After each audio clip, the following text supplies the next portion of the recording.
Facebook scroll করছিলাম আর হঠাৎ এই ম্যামের ভিডিও সামনে আসলো। একবার না দুবার না বারবার, কেন জানি না নিজের অজান্তেই এক প্রকার ঘৃণা কাজ করলো। তবা ম্যামের চেহারার জন্য না, সৃষ্টিকর্তার সকল সৃষ্টি সুন্দর। ঘৃণা আসছে ম্যামের কথাবার্তা শুনে। कि एक लड़का को कितना कमाना चाहिए जो एक लड़की को खुश रख पाए, तो इसके बारे में आप बताइए। 1 lakh per month. आप बताइए 1-2 lakhs per month. आप।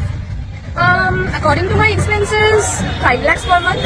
বাংলায় একটা প্রবাদ বাক্য আছে, ফকিন্নির পুতের নাম মিয়া খান। এই যুগে রাজনীতি ছাড়া মাসে 5 লাখ টাকা ইনকাম করা জাস্ট ইম্পসিবল। হ্যাঁ, ফিনান্সিয়াল হলে ভিন্ন কথা।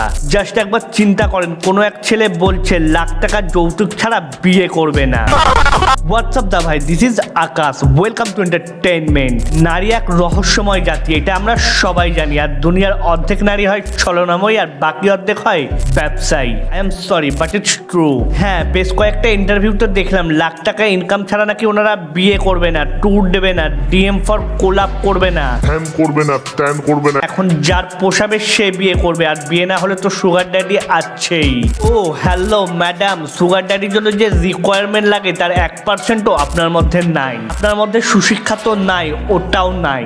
মানে দা ভাই, একটা মানুষ যখন জীবন শেষ করে শত কোটি টাকা কামাবে আর শেষ বয়সে এসে এরকম একটা বস্তির পেছনে টাকা উড়াবে, লাইক সিরিয়াসলি? সুগার ড্যাডির কাজের মাসিও ভদ্র হয়, সভ্য হয়, তাদের কথাবার্তা সুন্দর হয় এবং শালীন হয়। হ্যাঁ, প্রশ্ন তুলছি আপনার শিক্ষাগত যোগ্যতা নিয়ে। যদি আপনার মধ্যে ন্যূনতম শিক্ষা থাকতো তাহলে কখনো মিডিয়ার সামনে এসে সব মিনিংলেস কথা বলতেন না। According to my expenses, 5 lakhs per month.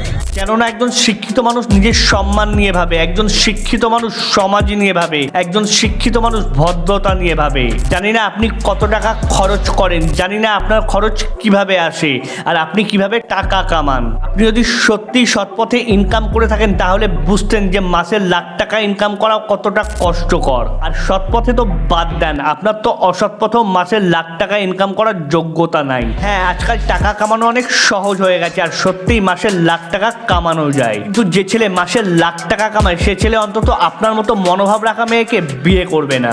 তার কাছে অপশানের অভাব নেই।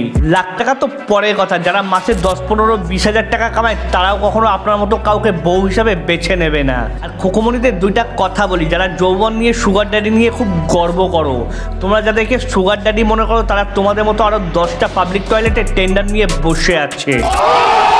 এসব সুগার ড্যাডি জাস্ট 2 দিনের বৈরাগী, আর এইসব বৈরাগীদের পাল্লায় যেসব মেয়েরা পড়ে তাদের সহজে বিয়ে হয় না, আর বিয়ে হলেও তারা সুখী হয় না। 2 দিনের সুখী হলেও 4 দিন আর সংসার টেকে না। কেননা যে সম্পর্কে একবার টাকা ঢুকে যায় সেই সম্পর্ক আর কখনো চিরস্থায়ী হয় না। হ্যাঁ, ছেলেরা টাকা কামায় দায়িত্ব নেওয়ার জন্য আর মেয়েরা টাকা কামায় স্বাধীনতার জন্য। Sad but true. অবশ্যই টাকা জীবনে মূল্যবান, কিন্তু তার সম্পর্কের চেয়ে নয়। টাকা আসবে যাবে, কিন্তু একটা ভালো সঙ্গী পাওয়া ভাগ্যের বিষয়, যেটাকে টিকিয়ে রাখতে হয় মায়া ও ভালোবাসা দিয়ে, টাকা দিয়ে নয়। জীবন সঙ্গী সৎ হলে মাসে 10,000 টাকা দিয়েও সংসার চলে, কেননা সংসার সুখের হয় রমণীর গুণে, ঠিক তেমন সংসার শেষ হয় রমণীর দোষে। তাছাড়া যে কোনো মানুষের যে কোনো চাহিদা থাকতেই পারে, কিন্তু চাহিদা থাকা উচিত যোগ্যতা অনুযায়ী। ডিভোর্সের পরে সব মেয়েরা তো ইন্ডিপেন্ডেন্ট ওমেন, মেয়েদের সম্মান অনেক দামি। সো মিডিয়ার সামনে সব থার্ড ক্লাস কথা বলে সেই সম্মান বিলিয়ে দেওয়া বন্ধ করুন। আপনার কথা শুনে অবিবাহিত ছেলেরা বিয়ে করতে ভয় পাবে। তারা ভাববে এ মেয়ের যদি এমন চাহিদা হয় তাহলে একটা সভ্য মেয়ের চাহিদা কেমন হবে, যার ফলে অবিবাহিত মেয়েরাও আস্কারা পাবে ও সুযোগ পাবে। আর এসব মেয়েদের জন্য সমাজে বাকি সব মেয়েদের উপর আঙুল ওঠে। আমি শুধু ভাবছি এই মেয়ে দেখতে যদি একটু সুন্দর হতো। ওই আমার লাইট অফ করছে কে রে?